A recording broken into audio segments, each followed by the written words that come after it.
1.4% नीचे 1760 के भाव पे।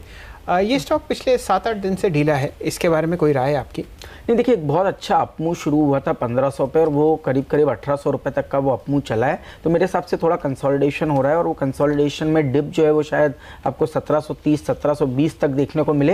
मेरे हिसाब से 1730 के नीचे जब भी ये स्टॉक आपको जाता हुआ देखने को मिलेगा, वहाँ पर एक अच्छा बाइंग इंटरेस्ट इंडसइंड बैंक में लौटता हुआ नजर आएगा। तो थोड़ा डिप और शायद 20-25 रुपये का देखने को मिले, बट नीचे के स्तरों पर मुझे लगता है एक अच्छा बाइंग इंटरेस्ट स्टॉक में रहेगा। जहां पर हमने लगातार मंदी की बात पिछले 3 दिनों से की है वो सेगमेंट है ऑयल मार्केटिंग कंपनीज का। और मैं अभी फिर से नजर डाल रहा हूं, बीपीसीएल देखते ही देखते पिछले कुछ मिनटों में और आधे % के आसपास फिसल चुका है। एचपीबीपी और आईओसी के ऊपर अगर आप नजर डालें, राजेश आपको मंदी का ट्रेड अभी भी यहाँ दिख रहा है क्या? और पहले देखिए दोनों पे ही पोजीशंस तो ओपन है ही। एक आपकी राय है मेरे ख्याल से, इसमें से एचपीसीएल आपने चुना था। हाँ, क्या करेंगे? देखिए, दो में से अगर पिक करना है तो जहाँ पे डाउनसाइड ज़्यादा है वो है मुझे लगता है एचपीसीएल में। देखिए करंट मार्केट प्राइस 262 के आसपास है और मुझे लगता है करीबन 240-245 तक जाने की जगह है नीचे। सेल बनता है with stop loss of 270, but at the same time मैं यही कहूँगा कि 240-242 के आसपास एक नेकलाइन लेवल है, उस लेवल के आसपास अगर तो आप अपनी पोजीशन है उसे स्क्वायर करें।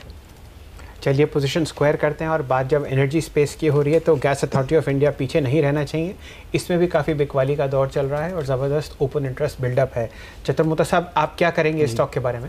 नहीं, बिल्कुल सही कहा आपने। 10% का आज ओपन इंटरेस्ट में एडिशन है और कल भी एक अच्छी खासी गिरावट 366 के लेवल से इस स्टॉक में शुरू हुई है। मेरे हिसाब से ये थोड़ा सा डिप जो है वो 338-340 के लेवल्स तक जाते हुए नजर आ सकता है। तो यहाँ पर पे अभी भी थोड़ी वीकनेस आपको और गेल में देखने को मिलेगी। अगर से आप शॉर्ट कैंडिडेट ढूंढ रहे हैं तो मेरे ख्याल से गेल एक प्रेफर्ड बेट हो सकती है। 353 का एक स्टॉप लॉस होगा ट्रेडिंग का और नीचे में 339-338 के शॉर्ट टर्म टारगेट्स गेल फ्यूचर्स में देखने को मिल सकते हैं, जो इस समय करीब 348 के आसपास ट्रेड कर रहा है। चलिए बात करते हैं कुछ स्टॉक्स की जो आज थोड़े अप ट्रेंड में हैं और उनमें से एक है जेट एयरवेज, जो लगभग पिछले 6-7 दिनों से बिकवाली के दौर से गुजर रहा था और आज मिड डे में इसमें एक थोड़ी तब्दीली आई। एक इवेंट है शाम को, एसबीआई चेयरमैन साहब जो इस कंपनी को संभाल रहे हैं उनका एक स्टेटमेंट आएगा कि भाई कोई पैसा मिलेगा नहीं मिलेगा जेट एयरवेज को। फिलहाल मार्च की जो सैलरी है सारे एम्प्लॉयज़ की वो रोक दी गई है। स्टॉक 2% ऊपर चल रहा है 256.15 पे। सतपुते साहब और आशीष जी बताइए, आप क्या करना चाहते हैं?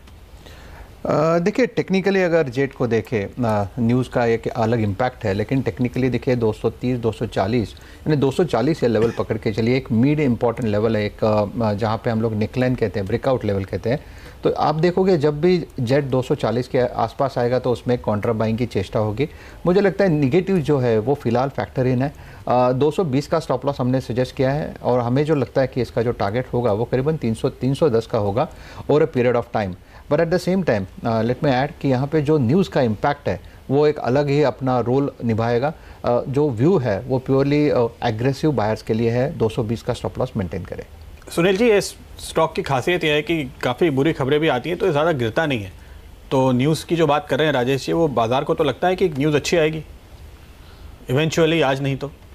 हाँ, ये एक स्ट्रैटेजिकली इम्पॉर्टेंट इंडस्ट्री का बड़ा मार्केट शेयर प्लेयर है।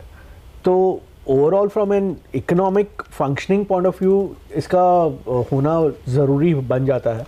लेकिन फिर भी अगर हम देखें from a share holder point of view और इन्वेस्टर्स पॉइंट ऑफ व्यू तो सिग्निफिकेंट रिटर्न्स नहीं बनते पूरे एयरलाइन इंडस्ट्री में।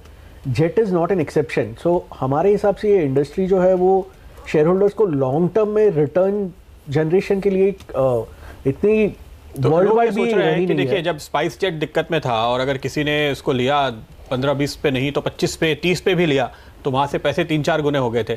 इतना ना हो, जेट में फिर भी 50-60% तक के रिटर्न आ जाए, इस होप में लोग खरीदारी कर रहे हैं। आपको लगता है मुमकिन है? या सो जो इसके पास जो ब्रेव हार्ट से और जो कॉन्ट्रा बेट्स ले सकते हैं ये रिस्क समझ के, उनके लिए ये एक जेट अपॉर्चुनिटी बन सकती है। लेकिन फिर भी उसके लिए बहुत रहेगा कि कौन इसे एक्वायर करेगा, कौन कितने पैसे इन्वेस्ट करेगा, कहाँ से। सो ये सब बहुत अनसर्टेनिटी भी है। तो it is purely brave heart and high risk oriented investors के लिए एक कॉन्ट्रा बेट बन सकती है। That is what can happen in jet Airways.